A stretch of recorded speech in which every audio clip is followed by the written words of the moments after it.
ನಮಸ್ತೆ ಫ್ರೆಂಡ್ಸ್, ಎಲ್ಲರಿಗೂ ಇದು ಒಂದು ನಮ್ಮೂರಲ್ಲಿ ನಮ್ಮ ಸೈಡು ಕಂಡು ಬಂದಿರುವಂಥ ಒಂದು ರೋಗವಾಗಿದೆ. ಇದಕ್ಕೆ ಏನಂತ ಕರೀತಾರೆ ಅಂದರೆ, ಮಕ್ಕಳಿಗೆ ಹೆಚ್ಚಾಗಿ ಕಂಡುಬರೋದ್ರಿಂದ ಕೈಕಾಲು ಬಾಯಿ ರೋಗ ಅಂತ ಕರೀತಾರೆ. ಇದು ಯಾವುದರಿಂದ ಬರುತ್ತೆ ಅಂದರೆ, ಒಂದು ವೈರಾಣುವಿಂದ ಬರ್ತಾ ಇದೆ. ಇದು ಒಬ್ಬರಿಂದ ಒಬ್ಬರಿಗೆ ಸ್ಪ್ರೆಡ್ ಆಗ್ತಾ ಇದೆ. ಅಷ್ಟೇ ಅಲ್ಲದೆ ಇದು ಬಾಯಿಗಿರ್ಬೋದು, ಕೈಗಳಿಗಿರ್ಬೋದು, ಚರ್ಮದ ಮೇಲೆ ಈ ರೀತಿಯಾಗಿ ಕಂಡುಬರುತ್ತೆ. ಮತ್ತು ಇದರ ಲಕ್ಷಣಗಳು ಹೇಗಿರುತ್ತೆ ಅಂದರೆ, ಹಸಿವಿಲ್ಲದೆ ಇರೋದು, ಕೆಮ್ಮು ಬರುತ್ತೆ, ಹೊಟ್ಟೆ ನೋವು ಬರುತ್ತೆ, ಮತ್ತು ವಿಪರೀತವಾದಂಥ ಒಂದು ಜ್ವರ ಬರುತ್ತೆ.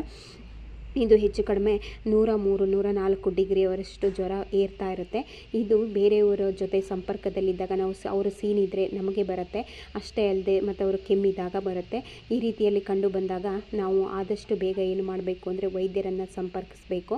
ಅವರೊಂದಿಗೆ ಅವರಿಡುವ ಮೆಡಿಷನಿಂದ ಆರಾಮಾಗುತ್ತೆ. ಯಾವುದೇ ರೀತಿಯ ಸಮಸ್ಯೆ ತೊಂದರೆ ಆಗುವುದಿಲ್ಲ. ಮತ್ತು ಇದು 3-4 ದಿನ ಅಷ್ಟರ ತನಕ ಇದು ಇರುತ್ತೆ.